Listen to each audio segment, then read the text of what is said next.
जंगल की गहराई में एक कहानी पुरानी है। जंगल का राजा जो सब पे भारी है, उसकी दहाड़ में छिपा संदेश है सारा।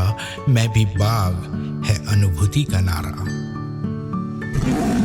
मैं भी बाघ, मैं भी बाघ, हाँ मैं भी बाघ, मैं भी बाघ, मैं भी बाघ, हाँ मैं भी बाघ।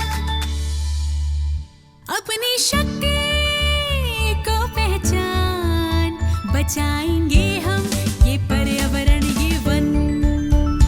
अपनी शक्ति को पहचान, बचाएंगे हम ये पर्यावरण ये वन। मैं भी बाघ, मैं भी बाघ, हाँ मैं भी बाघ, मैं भी बाघ, मैं भी बाघ, हाँ मैं भी बाघ। सापा नीपा धामा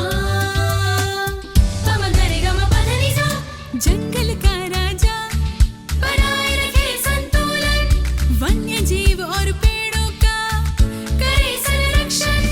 उसकी राह पे चल, हम भी कुछ ऐसा करें, पर्यावरण की रक्षा में कुछ बाघ जैसा करें। हम भी कुछ ऐसा करें, कुछ बाघ जैसा करें। अपनी शक्ति को पहचान, बचाएंगे हम ये पर्यावरण ये वन। अपनी शक्ति को पहचान, बचाएंगे हम ये पर्यावरण ये वन। मैं भी बाघ, मैं भी बाघ, हाँ मैं भी बाघ, मैं भी बाघ, मैं भी बाघ, हाँ मैं भी बाघ। चलिए, बहुत अच्छी बात है कि कम लोग हैं। हमारा ये उद्देश्य है कि हम लोग जो है हर स्कूल के छात्रों को इस अनुभूति कार्यक्रम में अनुभूति करवाएं। बार बार वही छात्र रिपीट ना हो, ये हमारा उद्देश्य रहता है। वो कम दूर हुए हैं और जो शहर में या नगरों में रहने वाले हैं वो बहुत ज़्यादा प्रकृति से दूर हो गए हैं। हमको ऐसे प्रयास करना है कि हम लोग जो है पुनः प्रकृति के निकट आए और प्रकृति के अनुकूल, पर्यावरण के अनुकूल जीवन शैली को अपनाएं। हमको ऐसा करना ही होगा।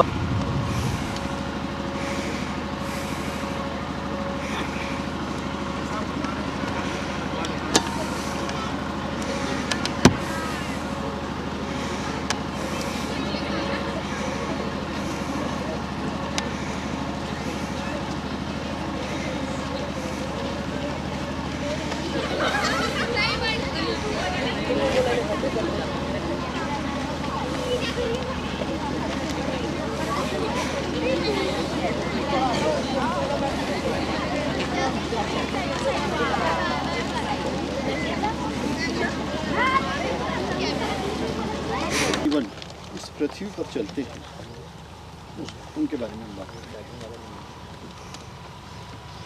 आप लोग जो है इकोसिस्टम सुना होगा आपने, पारिस्थितिकी की तंत्र सुना है? कितने लोग हाथ उठाएं? इकोसिस्टम किसने, पारिस्थितिकी तंत्र किसने? कोई परिभाषा बताएगा क्या सरल शब्दों में? पारिस्थितिकी तंत्र की कोई परिभाषा बताएगा? बोलो। पारिस्थितिकी तंत्र Sir, ecosystem is a natural environment.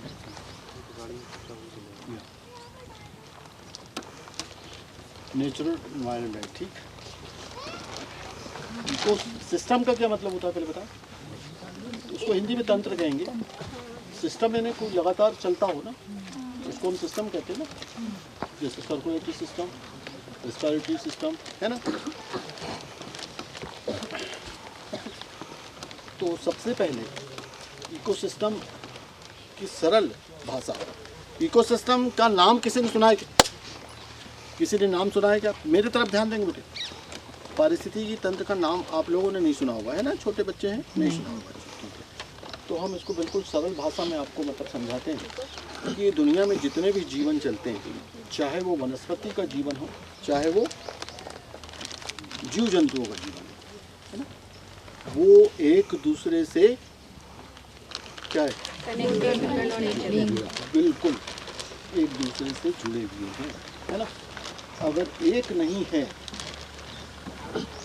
लाखों करोड़ों प्रजातियां हैं वनस्पति की, पादप जगत की और प्राणी जगत की, ये इनमें से अगर एक नहीं है तो उसका भी निश्चित रूप से हम पर या पूरे पृथ्वी पर इसका जो प्रकृति पर है उसका प्रभाव पड़ता है, ठीक है ना। तो कैसे पड़ता है? अब चलिए, हम यहाँ पर खड़े हैं, ये क्या है? घास है ना। ये क्या दिख रहा है आपको? है ना। इनमें से बहुत सारे पेड़ों में क्या होता है? फल लगते हैं, फलदार होते हैं, है ना। बहुत सारे पेड़, इनमें से क्या, बहुत सारे पेड़ों में और क्या क्या रहते हैं? तितलियां रहती हैं, बहुत सारे कीट रहते हैं, पक्षी रहते हैं, है ना। तो ये पेड़, ये घास, जो हमारा जो जीवन चलता है ना, उसमें सबसे महत्वपूर्ण कंपोनेंट या घटक या जो भाग लेते हैं वो क्या है भाई? हाँ, जीवन। अब कैसे भाई बताइए, आपकी जीवन किसी एक का जीवन चक्र बता दीजिए, कोई शाकाहारी प्राणी का जीवन चक्र बता दीजिए, क्या करता है वो? बोलिए। शाकाहारी डेड, मतलब जो घास होती है वो खाता है। हाँ, हाँ। फिर क्या होता है उसका? लाइफ साइकिल बता दो किसी एक ऑर्गेनिज्म। वो खाता है, फिर और उसके बाद क्या करता है? मरता है। आए हैं तो जाना भी है ना। हाँ। तो जाता भी है वो, है ना। तो वो कैसे जाता है शाकाहारी? नेचुरल डेथ जाता है या नेचुरल डेथ, दोनों मतलब जो होते हैं, है ना। या तो प्राकृतिक रूप से वो उसकी मृत्यु होती है, या फिर वो मांसाहारी खाते हैं। तो इसको तो किसने खाया? जो उनने क्या खाया? अब शाकाहारी बहुत सारे ले लो आप, खरगोश, हमारी मवेशी है, चीतल है, हाँ, हियर है, बहुत सारे प्राणी, भेड़ की हैं, नील गाय हैं, ये सारे के सारे जो है हम मतलब इस श्रेणी में आते हैं। ये क्या है? शाकाहारी। अब ये घास खाया और ये पेड़, मतलब इनसे फल खाया इनने, तो ये पेड़ और ये मतलब ये घास आया कहाँ से, कैसे आया? वो नेचुरल है। नेचुरल है, लेकिन कैसे नेचुरल है भाई? नेचुरल है वो तो है, लेकिन कुछ ना कुछ तो होता होगा ना, कैसे आए? उसमें भी तो कुछ ना कुछ प्रक्रिया चलती है ना। सर उसकी सीड से उगता है वो। बिल्कुल सही है, सीड से उगता है, लेकिन सीड से कब उगेगा वो? जब मतलब उसके जब वो बड़ा होगा और फिर सीड मतलब आएंगे उसमें, है ना, और उसका जब सीड फैलेंगे तब उगेगा वो। लेकिन ये कैसे, घास कैसे आएंगे, पेड़ पौधे कैसे आए? अरे भाई बिल्कुल बेसिक चीज़ है। क्या लगता है? पानी। हाँ, रॉ मटेरियल क्या लगता है? Sunlight, photosynthesis. अब बिल्कुल आप सही, आप जगह पे आए। क्या लगता है इनको? सनलाइट लगता है, पानी लगता है, मिनरल लगता है, कार्बन डाइऑक्साइड लगती है, बिल्कुल सही है ना। वो जाएगा मेरे बैग में। फैक्ट्रीज हुआ, बहुत सारे कारखाने हुए, उनसे निकलती, वाहनों से निकलती है ना। और कहाँ से निकलती है carbon dioxide?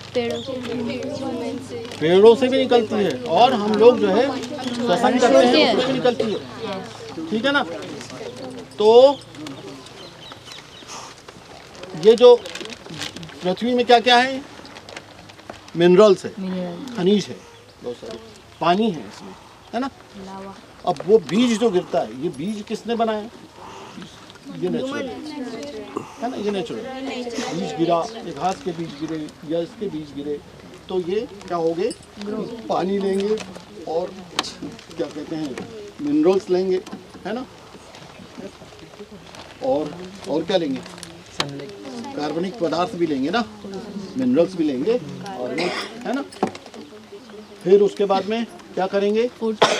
Sunlight sunlight, photosynthesis है ना, प्रकाश संश्लेषण, सनलाइट लेंगे। फिर और क्या करेंगे? कार्बन डाइऑक्साइड अवशोषित करेंगे, है ना। तो क्या होगा? ये प्रकाश संश्लेषण होगा, फोटोसिंथेसिस होगा और भोजन बनाएंगे, है ना। तो भोजन बनाने की जवाबदारी किसकी है भाई इस दुनिया में, इस पृथ्वी पर? प्लांट, पादप जगत की, प्लांट किंगडम की, है ना, उनकी जवाबदारी। और वो बनाते हैं और उसके बाद में उनने भोजन बनाया और भोजन बनाने के बाद उसको शाकाहारी खाते हैं, फल खाते हैं या अनाज है, हम लोग खाते हैं, सब खाते हैं ना। यस और इनमें से बहुत सारे जो शाकाहारी प्राणी हैं वो नेचुरल डेथ होती है उनकी, और बहुत सारे जो शाकाहारी प्राणी हैं वो क्या करते हैं? वो उनको मांसाहारी प्राणी खाते हैं।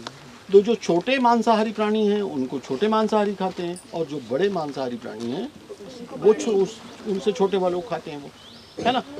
और बाद में ये सबकी डेथ होती है, जितने आए हैं उनको जाना है तो सबकी डेथ होती है। फिर कहाँ हो जाते हैं?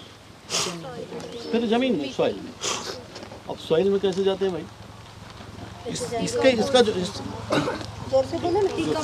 बिल्कुल सही है, डिकम्पोजिशन होता है उनका। इसको हिंदी में कहते हैं क्या? अपघटन। अपघटन। अब अपघटन कैसे होता है इसका? गलते कैसे? Micro organism. कौन से? बैक्टीरिया, फंजाई, फंगस वगैरह, है ना। प्रोटोजोआ, प्रोटोजोआ कहाँ होते हैं? प्रोटोजोआ तो यूनिसेलुलर प्राणी है वो। अमीबा हो गया, है ना, जलीय जीव, एक कोशिकी होता है ना प्रोटोजोआ, एक कोशिकी, है ना। एक कोशिकी सबसे छोटा जो है जीव जंतुओं में सबसे छोटा होता है। शायद इसका जो फाइलम मेरे को थोड़ा थोड़ा याद आ रहा है, प्रोटोजोआ है शायद। प्रोटोजोआ, अमीबा का प्रोटोजोआ। ठीक है। तो इस धरती पे प्रोटोजोआ यानी एक सेल वाले, एक कोशिका वाले प्राणी से लेके तो जिम्नोस्पर्म यानी बड़े बड़े पेड़, है ना, नहीं सॉरी, शार्क मछली, शार्क वेल, है ना, बहुत बड़े बड़े होते हैं ना ये प्राणी। तो प्रोटोजोआ से लेकिन इनके सब एक दूसरे से ये कनेक्टेड है। अच्छा, एक बात याद आई मुझको, वेल और शार्क में क्या अंतर है? बेसिक अंतर। किसने बोला? शाकाहारी किसने बोला? रोई। चलो ये लो चॉकलेट लो इधर। वेल शाकाहारी। और एक बेसिक डिफरेंस है, एक और डिफरेंस है, सबसे इम्पोर्टेंट बेसिक डिफरेंस है। वेल मछली बहुत बड़ी होती है। शार्क मांसाहारी। श्वसन तंत्र के आधार पर बताओ। वेल्स कैसे रिस्पायर करते हैं और शार्क कैसे रिस्पायर करते हैं? सोचो। वेल थोड़े थोड़े समय के बाद ऊपर आके सांस लेती है। क्यों आती है? वही सांस लेने के लिए। हाँ, क्यों ऐसा क्या है? क्योंकि उनके पास लंग्स नहीं, वो गिल्स से रेस्पिरेट करते हैं। शार्क गिल्स से करेगा बेटा, वेल्स के पास लंग्स है। बेसिक अंतर ये है। वेल्स में क्या होता है, ह्यूमन बीइंग की तरह लंग्स होते हैं, है ना। तो हम तो बाहर रहते हैं, सांस ले लेते हैं, लेकिन वो क्या करते हैं, वो बाहर आते हैं और फिर ऑक्सीजन लेते हैं। और जिनके गिल्स होते हैं वो उसका फंक्शन यही होता है कि वो पानी में रहते हुए जो ऑक्सीजन वाटर में डिसॉल्व होती है वो उसको ले लेते हैं, रहती है वो गिल्स उसको ऑब्जर्व कर लेते हैं। लेकिन जिनके लंग्स होते हैं तो लंग्स का फंक्शन अलग होता है ना। जिसमें लंग्स होती है वो पानी के बाहर आते हैं। बिल्कुल, इसलिए वेल जो है आपकी बाहर आती है। वेल्स में लंग्स होते हैं, है ना, और ये बेसिक अंतर हुआ, है ना। और एक तो मांसाहारी, शाकाहारी।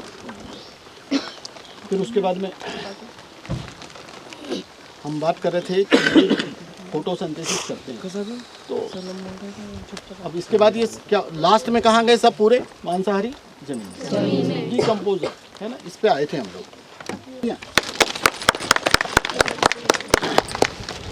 तो दोनों में ये अंतर है, ठीक है ना। अब यहाँ पर हम खड़े हुए हैं, है ना, वहाँ पर स्थिति अलग है, वहाँ पर पत्तियाँ हैं, बहुत सारी पत्तियां हैं, लकड़ी के भी वहाँ टुकड़े हैं, वहाँ गिरे हुए पेड़ भी हैं वहाँ, है ना, वो डिकम्पोज वहाँ हो रहे हैं। यहाँ पर क्या है, ये होगा, ये घास वास सूख जाएगी। अच्छा, ये गर्मी के दिन में क्यों नहीं डिकम्पोज होते? क्योंकि उनको पानी नहीं मिलता। माइक्रो ऑर्गेनिज्म मॉइस्चर में सरवाइव करते हैं। थोड़े से नजदीक पहुँचे। और कोई?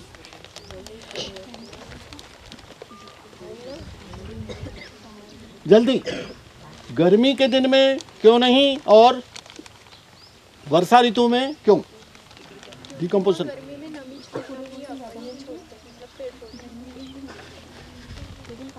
गर्मी में नमी नहीं होती तो माइक्रो ऑर्गेनिज्म आ नहीं पाते, नमी नहीं रहती तो। देखिए, गर्मी के दिनों में जो माइक्रो ऑर्गेनिज्म होते हैं वो इनएक्टिव रहते हैं, वो उनके स्पोर्स वगैरह होते हैं, वो ज़मीन के अंदर चले जाते हैं, क्योंकि गर्मी में अगर उनको सीधा मतलब तापमान ज़्यादा उनको मिला तो वो मर जाएंगे, है ना, तो वो अंदर चले जाते हैं। और जैसी बरसात आती है, नमी होती है, तो वो बाहर निकलते हैं और फिर वो उसके बाद में रिप्रोडक्शन होता है उसमें, और तब वो करते हैं सब पूरा भोजन भी लेते हैं उससे, वो उसको डिकम्पोज करते हैं, ठीक है ना। तो ये तो हो गया माइक्रो ऑर्गेनिज्म, है ना, बैक्टीरिया फंजाई वगैरह हो गए। इसके अलावा और कौन डिकम्पोज करता है? वो डिकम्पोज तो नहीं करते हैं वो तो, और दूसरा, लेकिन हाँ अर्थवॉर्म भी हमारे मतलब जो है मदद करते हैं अर्थवॉर्म।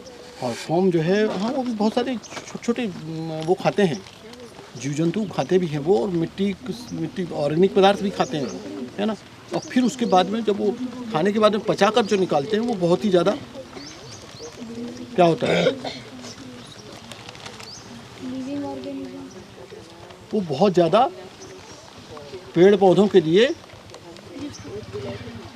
एक बहुत अच्छी खाद होती है वो, है ना। ह्यूमस। अच्छा चलिए, उसके इसका वर्म की बात निकली तो केचुए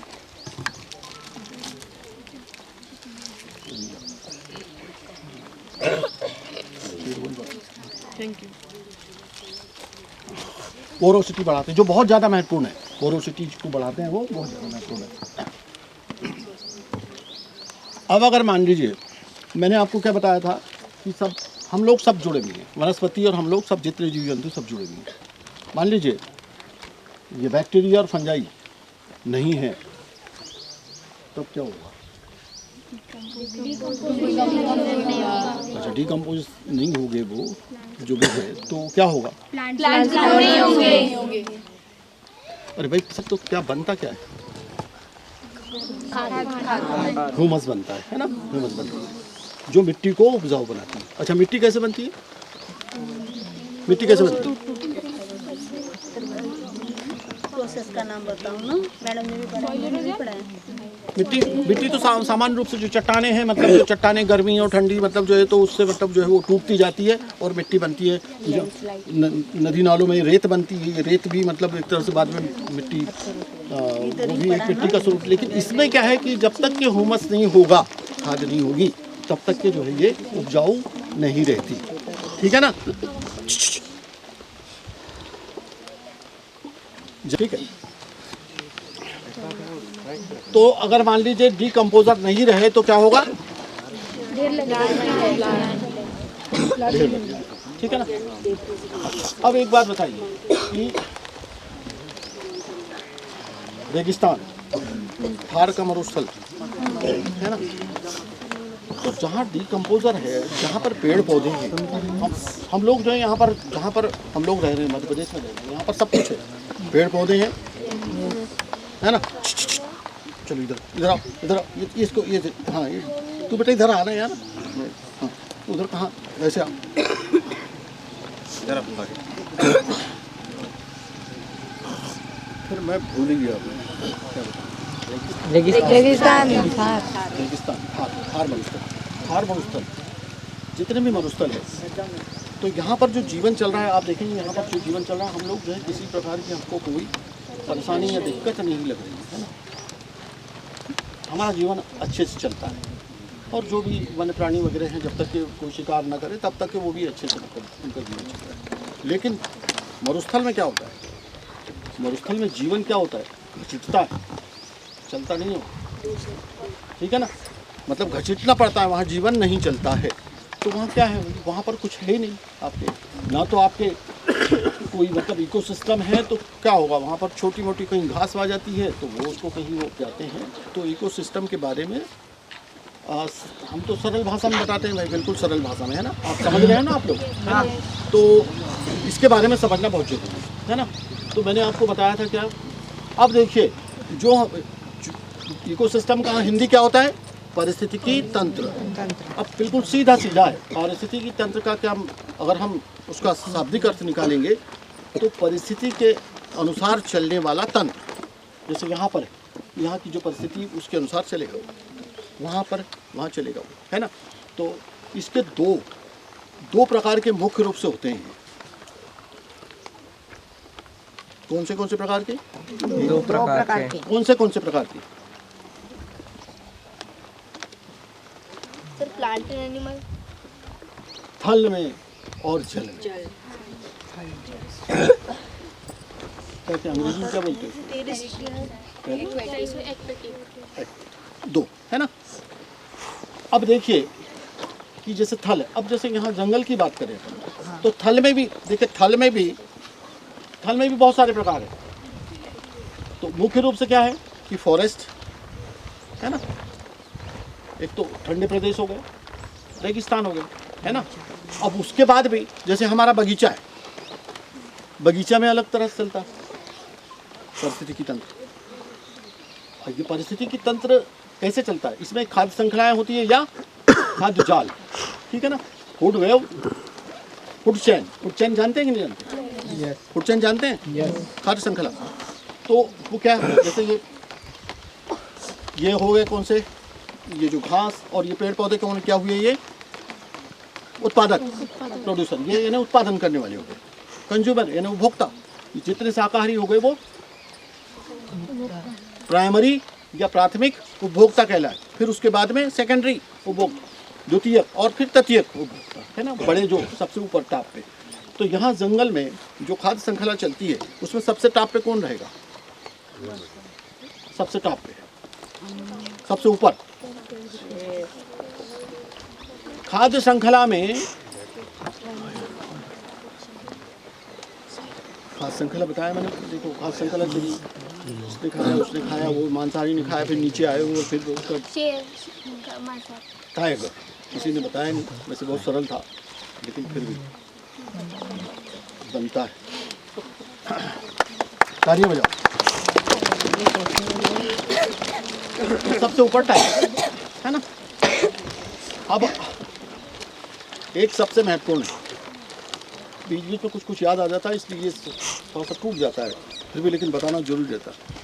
ये अभी हम एक गाना सुन रहे थे, इस 2023-24 का जो 23-24 के जो अनुभूति कार्यक्रम है, इसकी थीम है ये। और उसको वो थीम क्यों? तो बाघ क्या है? बाघ जब तक के हम लोग सोचते हैं कि बाघ हमको मार देता है या मतलब अनावश्यक रूप से किसी को भी मार देता है, ऐसा बिल्कुल भी नहीं है, ठीक है ना।